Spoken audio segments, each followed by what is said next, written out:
মাজৰ পৰা আঁতৰাই দিবৰ কাৰণে হত্যা কৰিবৰ কাৰণে তেওঁলোকে কূটকৌশল ৰচনা কৰিছিল আৰু সেই পিছত আমি মৰণোত্তৰভাৱে ভাৰতৰত্ন দিবৰ পোৱাৰ পাছতো আজিলৈকে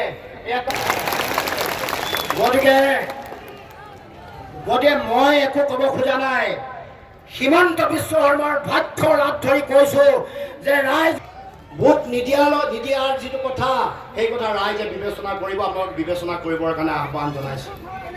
বিৰোধীৰ চৰকাৰ হলে চৰকাৰ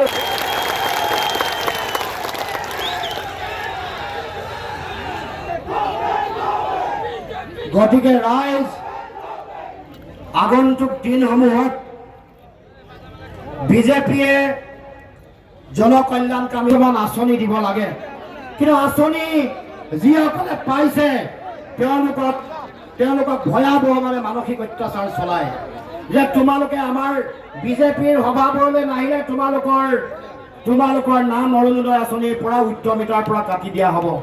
এটি কৰি দুটি পদ অপমান, এয়া নাৰী জাতিৰ প্ৰতি অপমান।